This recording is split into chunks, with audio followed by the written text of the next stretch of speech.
Ils ont testé le pont de verre, mais personne ne s'attendait à ça. Ce pont n'est pas pour les âmes sensibles. Avec près de 300 mètres de haut et 430 mètres de long, le pont de verre de Zhangjiajie en Chine est le plus grand pont en verre du monde. Mais il y a encore plus fou. En effet, le pont est connu pour que tous les touristes et autres amateurs d'adrénaline frappent régulièrement le pont avec des masses pour tester le verre, au risque de tomber de plusieurs centaines de mètres dans le vide. Dans cette vidéo, nous allons vous raconter l'histoire de ce pont et de ses visiteurs cinglés, mais aussi vous montrer 8 autres ponts probablement les plus dangereux et extraordinaires du monde. La vidéo d'aujourd'hui va donc être vertigineuse, angoissante et certainement impressionnante. Alors restez à l'écoute ici sur Bon à savoir. Commençons par ce pont de verre, qui se trouve dans les magnifiques montagnes de l'Esque du Taihang, dans le nord de la Chine. Le pont, qui fait le tour d'une montagne, mesure 243 mètres de long et se trouve à une hauteur incroyable de 1180 mètres. Pour couronner le tout, il est également composé de 80% de verre, ce qui fait que les visiteurs de la passerelle sont toujours conscients de la hauteur réelle du pont. Mais ce n'est pas tout. Sur les derniers mètres de la passerelle, un effet spécial donne l'impression que le verre se fissure et se brise soudainement sous les pieds des visiteurs. De plus, les sons de craquement et de fissures sont diffusés en même temps par de petits haut-parleurs. Cela effraie régulièrement les touristes qui franchissent le pont, à tel point que plusieurs vidéos de touristes effrayés sur le pont de verre sont devenues virales.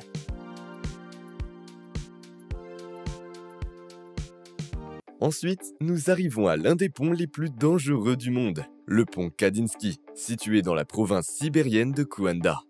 Il y a plus de 30 ans, un pont pour les trains était censé y être construit au-dessus de la rivière Vitim.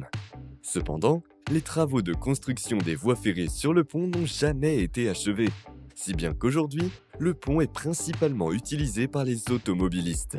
Ce qui est dangereux, c'est que le pont n'a même plus de rampe ou de rambarde, et qu'il est complètement gelé et recouvert de neige pendant de nombreux mois de l'année. En outre, le pont ne mesure que 182 cm de large, soit à peine plus qu'un véhicule tout-terrain moyen. De plus, les planches pourries se détachent régulièrement, et certains conducteurs baissent même toutes leurs fenêtres lorsqu'ils traversent le pont pour éviter d'être frappés par des vents latéraux. Malgré ces conditions incroyablement dangereuses, il n'y a pas eu un seul accident grave sur le pont. Cependant, le risque qu'une tragédie s'y produise un jour ou l'autre est très élevé. Le pont suivant porte un surnom qui donne déjà une idée de sa dangerosité. Le pont de la mort, ou comme il est officiellement appelé, le pont suspendu ou Hosseini, au Pakistan.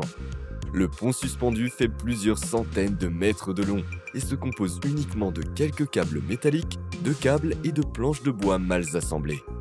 Il traverse le lac Borit et a été construit dans les années 1970 par les habitants de 2 villages afin de créer une route directe entre les villages. À l'époque, les villageois économisaient 2 heures de marche, mais devaient à chaque fois risquer leur vie, car le pont peut tanguer très fortement par mauvais temps et il y a parfois de grands trous entre les différentes planches de bois. Depuis l'ouverture du pont, plusieurs personnes y auraient perdu la vie. En 2011, le pont a été endommagé par une tempête. Par la suite, le gouvernement pakistanais a construit un nouveau pont, qui est désormais plus sûr, même si traverser le pont reste une réelle aventure, et que le pont est toujours une attraction touristique populaire. Ensuite, nous arrivons, pour une fois, non pas à un pont dangereux, mais à plusieurs des ponts les plus extraordinaires du monde. Tout le monde a probablement déjà vu un pont-levis classique comme celui-ci. Mais il existe aussi des ponts-levis beaucoup plus inhabituels. Par exemple, ce pont piétonnier dans la ville anglaise de Gateshead, qui porte le nom de Millennium Bridge. Le pont-levis tourne sur son propre axe pour permettre aux bateaux et aux navires de passer en dessous. Au Leeuwarden, aux Pays-Bas, il y a aussi cet intéressant pont-levis, où la partie centrale du pont est complètement suspendue à une sorte de grue.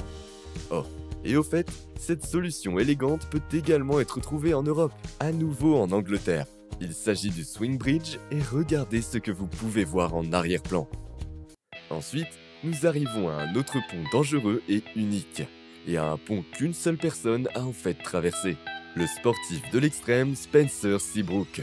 Le 2 août 2013, il a tenté de battre un incroyable record du monde. La plus longue traversée libre en solitaire d'une slackline. Pour ce faire, l'audacieux Canadien a tendu une slackline sur une montagne près de la ville de Squamish, à travers une gorge de 290 mètres de profondeur et d'une longueur de 64 mètres.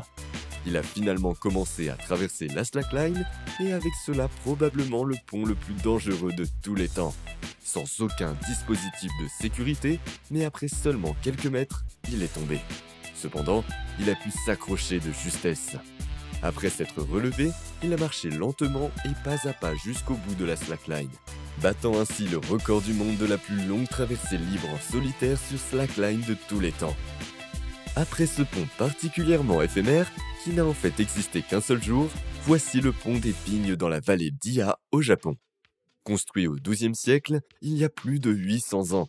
C'est l'un des plus anciens ponts au monde sur lequel on peut encore marcher. Même s'il n'a été construit qu'avec des branches, des vignes et d'autres bois provenant des arbres environnants. On dit que le pont a été construit par le clan Eiki après que celui-ci ait dû se retirer dans la vallée d'Iha, parce qu'il risquait de perdre une guerre contre un autre clan japonais. Peut-être que c'est à cause de cette histoire que le pont est encore debout aujourd'hui. Pour le pont suivant, nous restons en Asie de l'Extrême-Orient. Et allons revenir au début de la vidéo, comme déjà mentionné. Le pont de verre de Chanjache est le plus grand pont de verre du monde.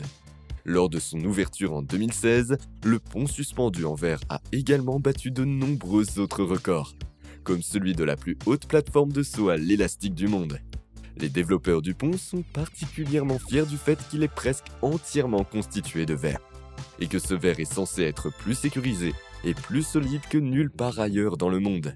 Pour le démontrer, de nombreux événements ont déjà eu lieu sur le pont, au cours desquels le verre a été soumis à de véritables tests d'endurance. Après son ouverture, des dizaines de visiteurs ont été autorisés à frapper le verre avec des masses, au risque de tomber dans la gorge de 260 mètres de profondeur, même s'ils étaient bien sûr protégés. Des journalistes ont également essayé de briser le verre sans être attachés. Des voitures ont également été conduites sur le pont, bien qu'il ait été conçu pour les piétons uniquement. Mais le plus éprouvant est survenu lorsqu'un bus de plusieurs tonnes a roulé par-dessus la vitre, et dans la gorge de 260 mètres de profondeur en contrebas. Bien entendu, il n'est pas permis de simplement endommager le verre du pont. Les exploitants du pont ne l'autorisent que dans le cadre d'événements spéciaux. Pour finir, nous arrivons à un autre pont qui n'est pas dangereux à première vue, mais absolument impressionnant. Le pont Hong Kong-Zhuhai-Macao. Ce pont, qui relie les trois villes de Hong Kong, Zhuhai et Macao, est l'un des plus grands projets de construction de tous les temps. Avec un coût incroyable de 10,7 milliards de dollars et une longueur de 55 km, le pont a battu plusieurs records. Par exemple, celui du plus long pont surélevé au monde. Cependant, le pont a également fait l'objet de critiques répétées. De nombreux habitants de Hong Kong ont vu dans la construction du pont une tentative du gouvernement chinois de rattacher de plus en plus Hong Kong à la Chine, et donc, à long terme, d'aller à l'encontre de l'indépendance de Hong Kong et de porter atteinte aux droits spécifiques de Hong Kong.